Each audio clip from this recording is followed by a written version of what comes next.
I want to tell you about a number, not a casualty figure, not a missile count, a weight, 50,000 tons. That is the combined mass of the ammunition stockpile that Israel spent years accumulating, billions of dollars procuring, and decades of American military aid agreements building into the largest forward weapons reserve in the Middle East. 50,000 tons of artillery shells, precision guided munitions, tank rounds, mortar bombs, anti-tank missiles, and air delivered weapons, the material foundation of every offensive operation the IDF was planning, every defensive action it was prepared to sustain, every contingency it had war gamed and stocked against.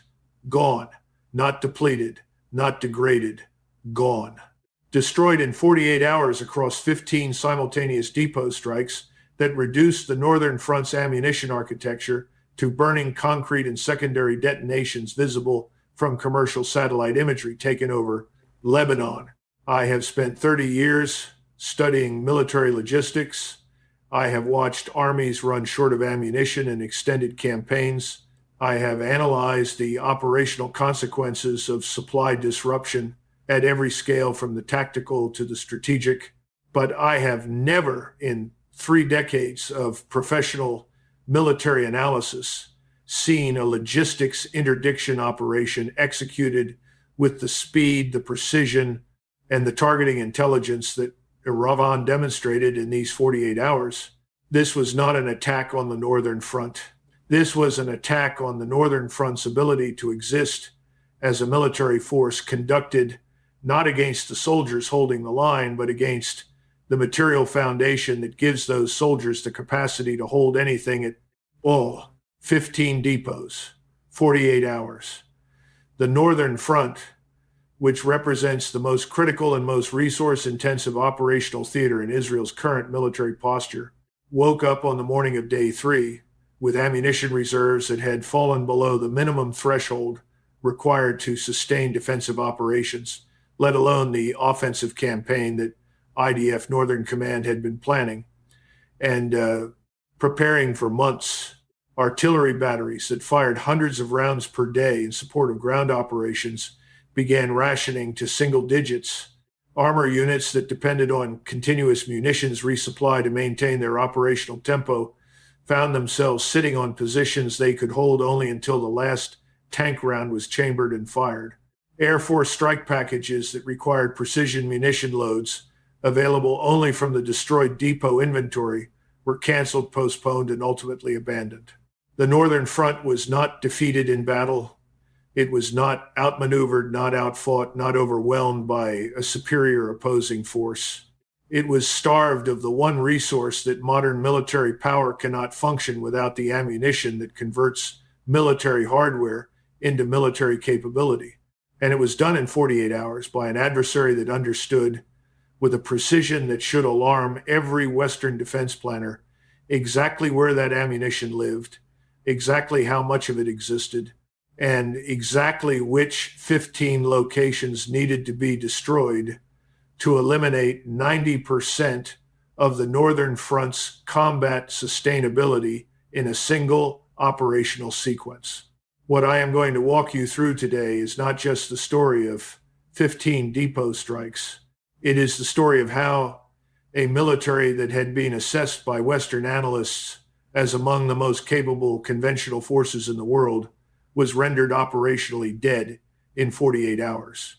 And what the targeting intelligence, the weapons employed, and the operational sequencing of this campaign reveal about the depth of strategic planning that Iran has been conducting against Israeli military infrastructure for years.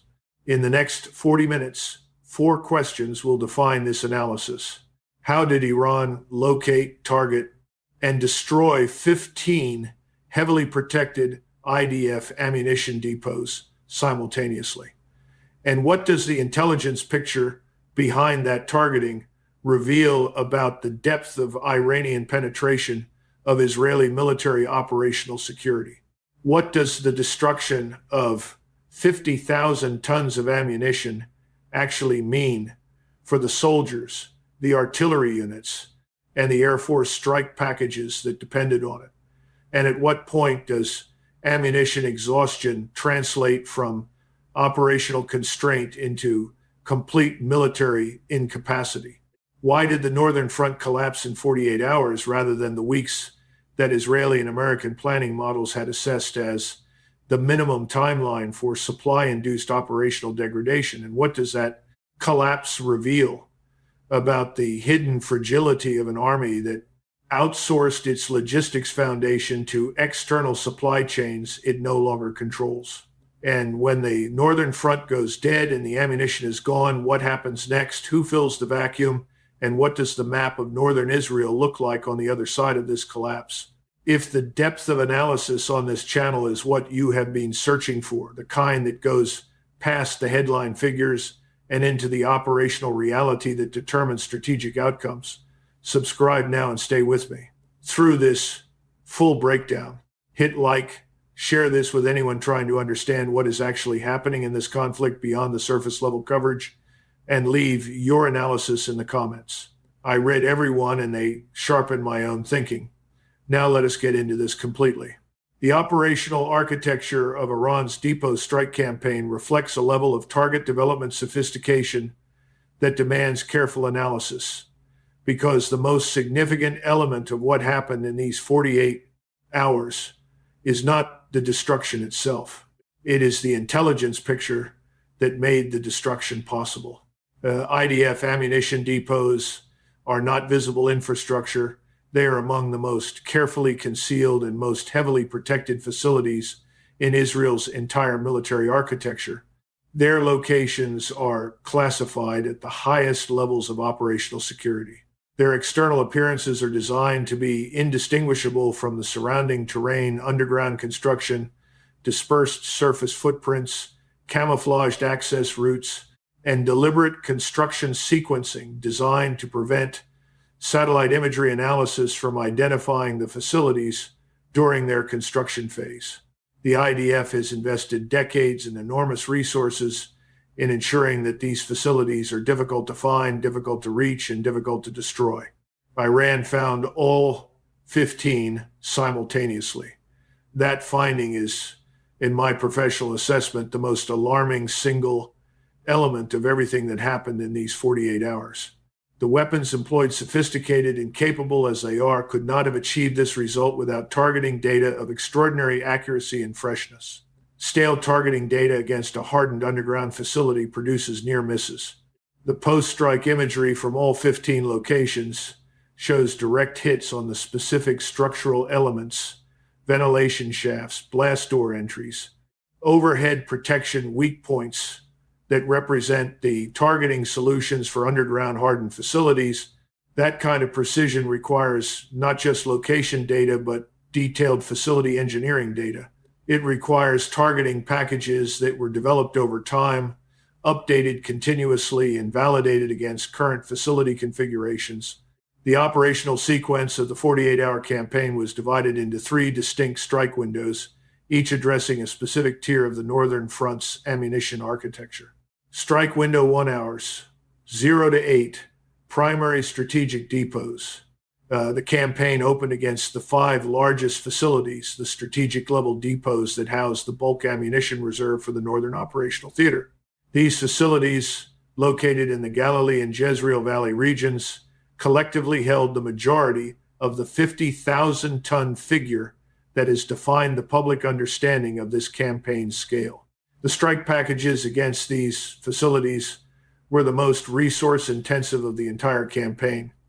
Each facility received between 18 and 26 individual weapon impacts in sequences designed to defeat the layered protection architecture of underground hardened storage. The weapons employed against the primary depots were a combination of caliber cruise missiles carrying penetrating warheads and Fateh 110 ballistic missiles with earth-penetrating variants.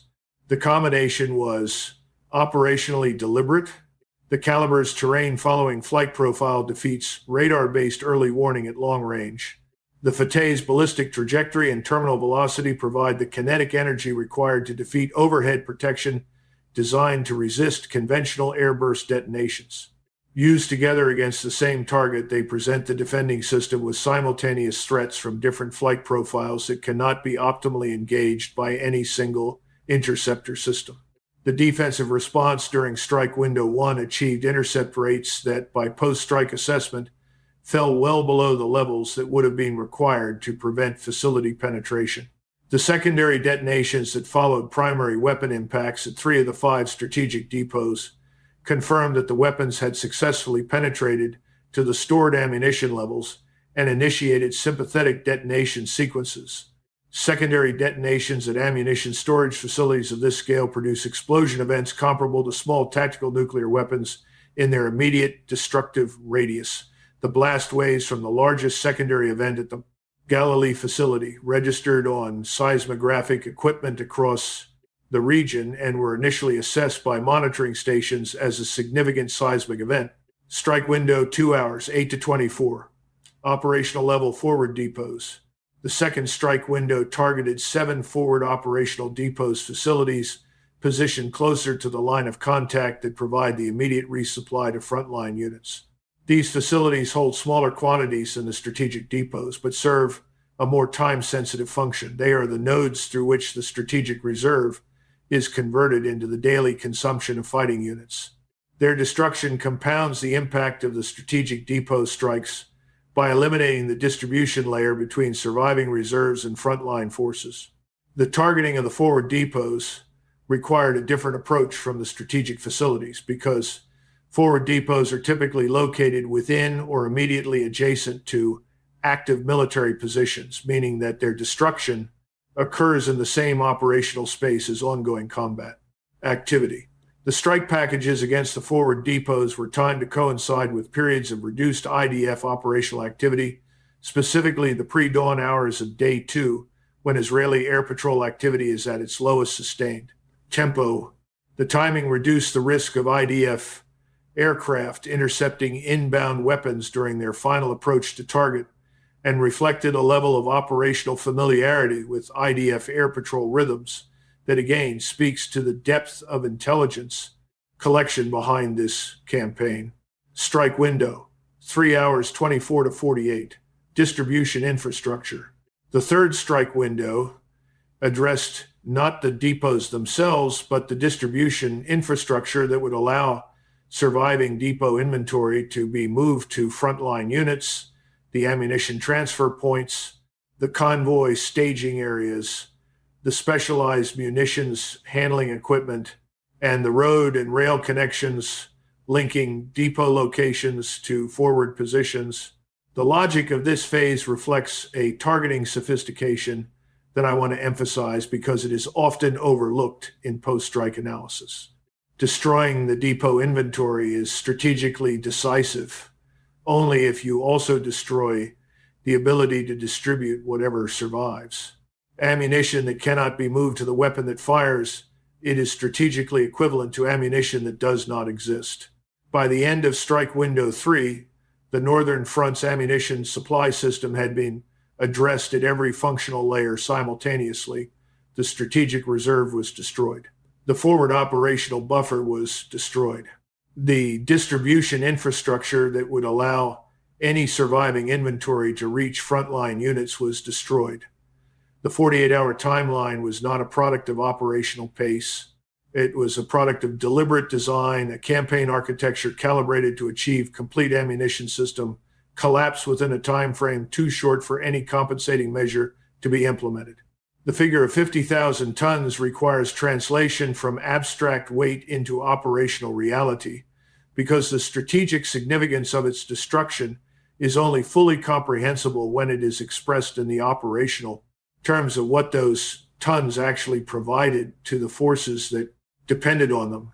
An Israeli artillery battalion equipped with M109 Paladin self-propelled howitzers fires at a sustained rate of approximately 100 rounds per hour per battery during active fire support missions.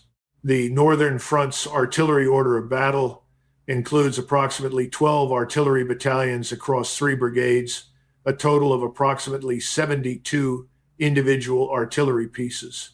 At sustained fire rates across all batteries, the daily artillery ammunition consumption on the northern front runs to approximately 57,600 rounds per day under active fire support conditions. The destroyed depot inventory represented approximately 870 days of artillery ammunition consumption at that rate. In practical terms, that reserve was the buffer that allowed the northern front to sustain intense fire support operations across any foreseeable conflict duration without rationing. That buffer no longer exists. Artillery units that were firing hundreds of rounds daily in support of ground operations began receiving ammunition rationing orders within 6 hours of the depot destruction assessment being completed.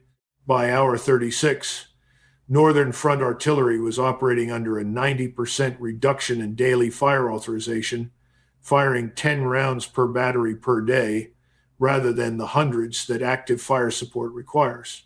By hour 48, multiple batteries had received orders to cease fire, entirely pending resupply that the destroyed distribution infrastructure cannot deliver. The precision munitions dimension is where the operational mathematics become most immediately acute. The Spice Glide Bomb family, Israel's primary air-delivered precision weapon for the deep strike missions that IDF air doctrine depends on, requires a specific storage environment and handling procedure that only depot-level facilities can provide. The destroyed northern depots held the majority of the Spice inventory allocated to northern front air operations. The Air Force strike packages that were planned against Hezbollah command infrastructure, weapon storage facilities, and logistics nodes in Lebanon depended on that inventory being available. It is not available. The strike packages have been canceled, and the operational effect they were designed to achieve, degrading Hezbollah's offensive capability before it could be employed, has not been achieved. Tank ammunition presents a parallel constraint with a slightly longer but equally inevitable timeline. A Merkava 4 main battle tank carries approximately 48 rounds of main gun ammunition in its ready storage. In active combat operations, a tank can expend that entire ready load in a single engagement. Depot resupply is what converts a tank that has fired its ready load back into a functional combat vehicle. With the forward depot distribution network destroyed, tanks that expend their organic load have no resupply pathway. The Northern Front's armored forces are operating on a countdown timer that runs to the last round in the last tank's ready rack, and when that timer reaches zero, the armor that provides the offensive backbone of IDF ground operations becomes stationary defensive obstacles rather than mobile combat power. Anti-tank missile inventory, the systems that provide Israeli infantry with the capability to engage Hezbollah's own armor and fortified positions, was heavily concentrated in the destroyed northern depots because the Northern Front's tactical terrain favors the defensive. Employment of anti-tank systems, the destruction of that inventory removes a critical capability layer from the infantryman's tactical toolkit at precisely the moment when the operational situation is creating the greatest demand for it. What the mathematics ultimately produce is a northern front that transitions from a capable, well-supplied offensive force to a fixed defensive line with degrading combat power across a timeline measured in days rather than weeks.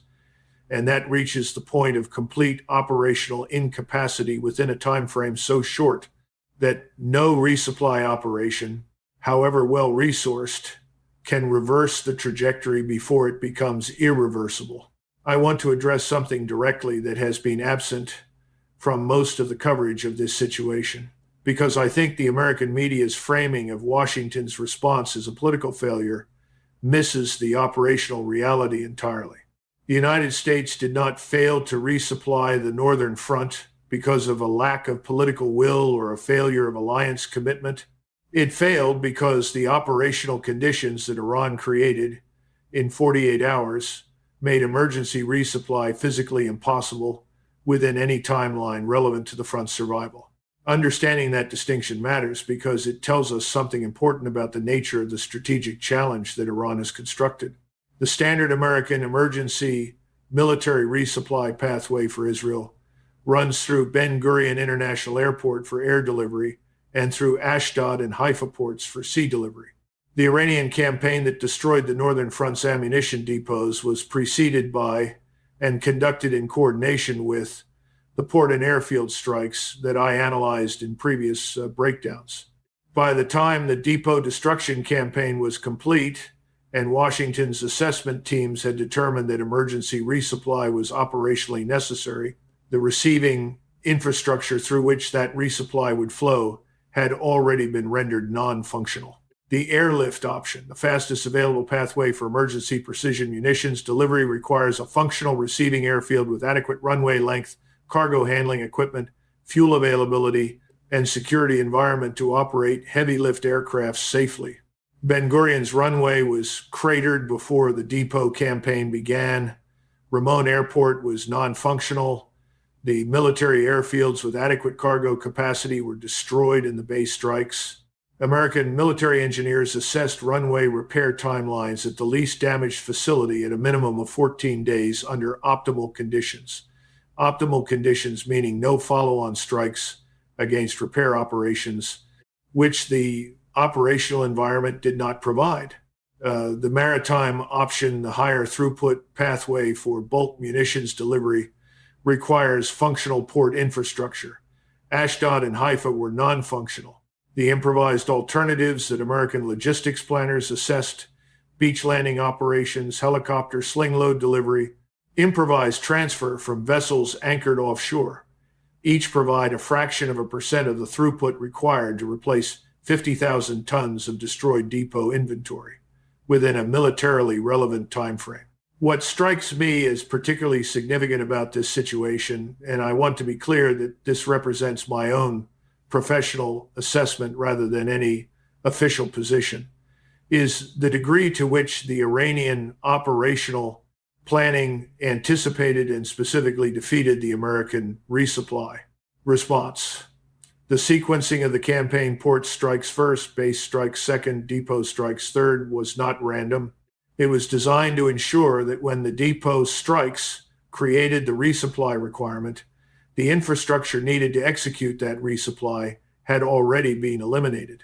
The American response was defeated before it began, not because of American failures in execution, but because the operational environment had been specifically engineered to make the execution impossible. There is a question that I find myself returning to repeatedly in analyzing this conflict, because I think it gets at something fundamental about why the outcome of these 48 hours was strategically possible in a way that the Western analytical community consistently failed to anticipate. The question is this: what does it actually mean in operational terms for one side in a conflict to be genuinely self-reliant and for the other side to be genuinely dependent? And how does that difference express itself when the conflict reaches the kind of sustained intensity that tests the limits of both? Iran's military capability in this conflict, the targeting intelligence, the weapons systems, the operational planning capacity, the logistics that sustain the campaign flows from a foundation built entirely within Iran's own borders, through Iran's own industrial capacity, funded by Iran's own resources, and directed by Iran's own strategic judgment. No element of the operational campaign that destroyed the Northern Front's ammunition supply required the approval, the cooperation, or the continuing support of any external actor. Russia provided Kaliber missiles that enhanced the campaign's reach and penetration capability. China provided technology cooperation that enhanced guidance, precision, but the decision to act, the timing of the action, the target selection, and the operational execution were entirely Iranian, subject to no external veto, no supply chain dependency, no political conditionality from a patron whose domestic politics might constrain the level of support available. Israel's position is structurally the opposite in almost every operationally relevant dimension. The precision munitions that constitute the most critical element of IDF strike capability flow through American supply chains that are subject to congressional authorization, export licensing review, and domestic political dynamics that have proven unpredictable in the current conflict environment. The Tamir interceptors that Iron Dome depends on are manufactured under a joint production agreement that requires continuous American industrial participation. The F-35 fleet's operational readiness depends on software updates and maintenance support that flows through Lockheed Martin's supply chain infrastructure. Each of these dependencies is individually manageable under normal conditions.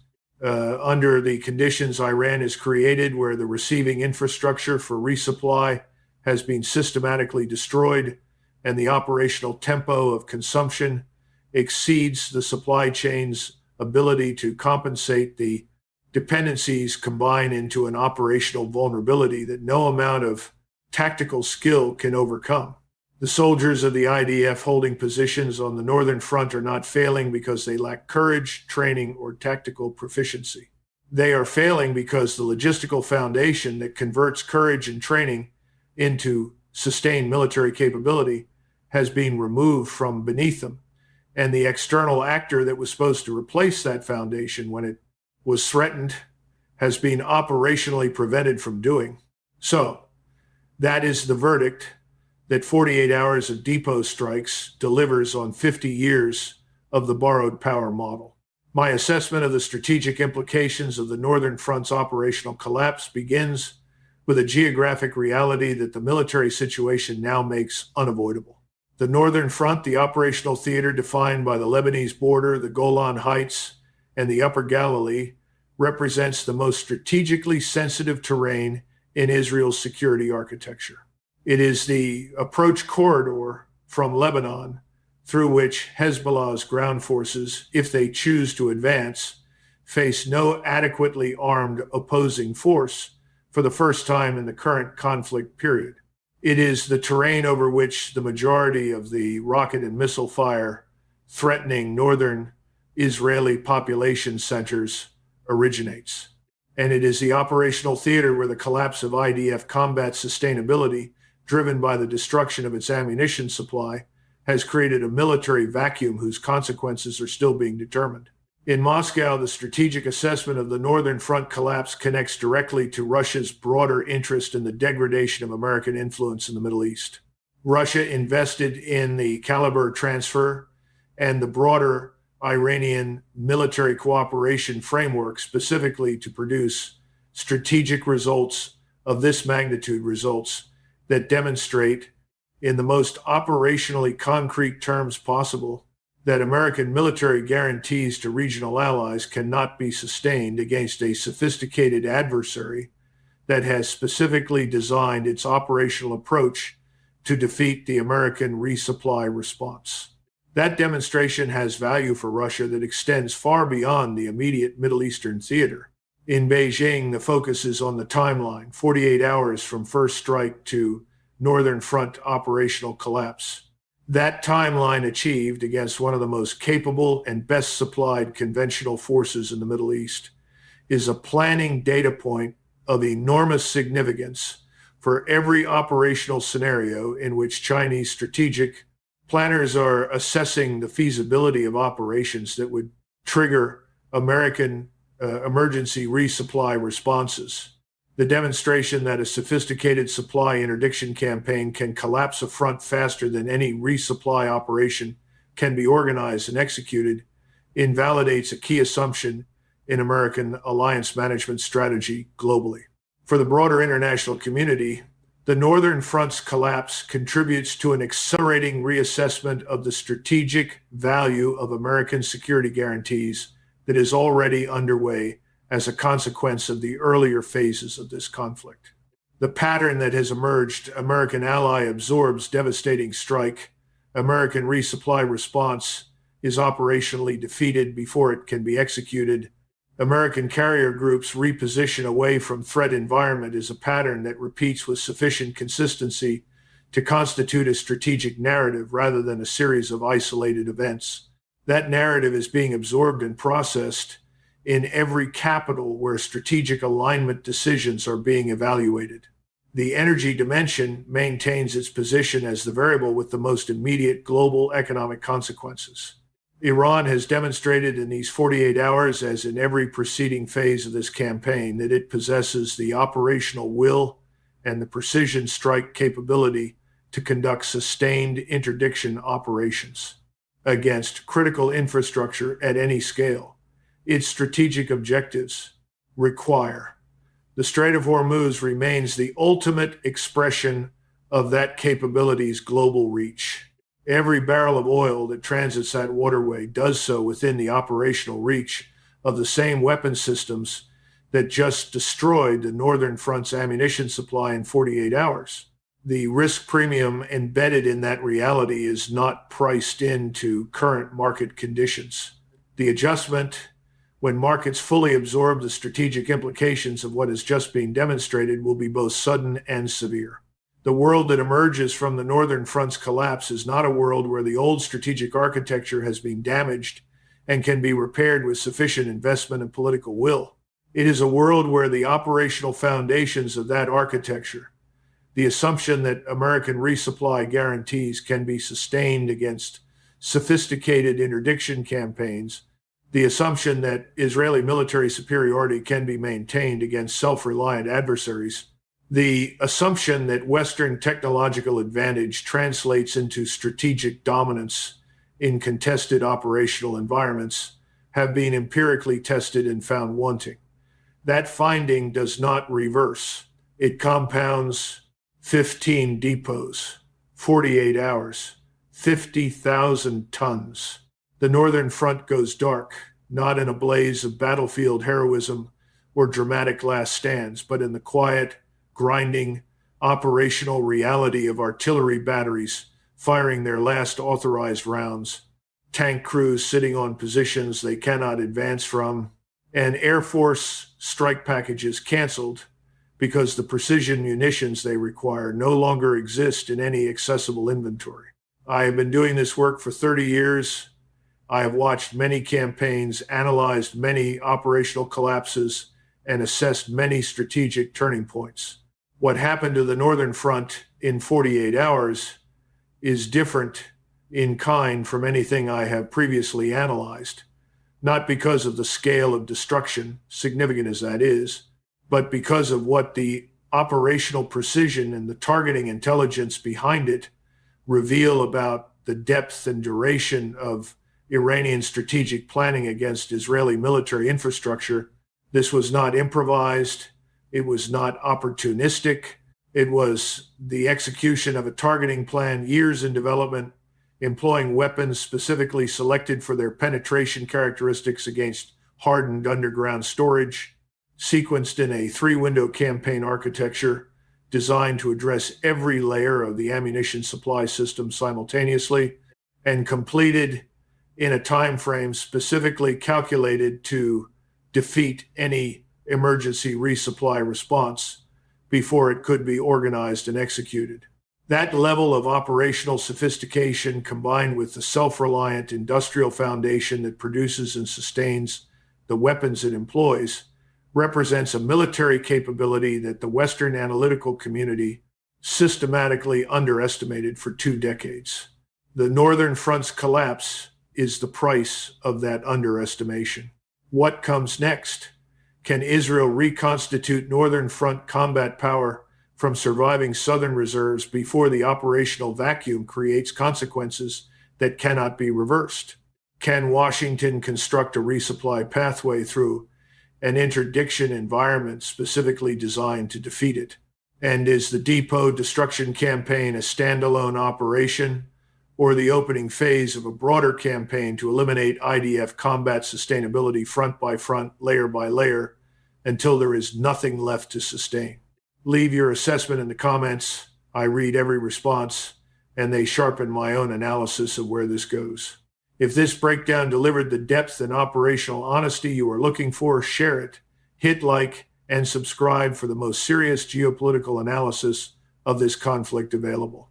The next update is already in preparation. Stay with me.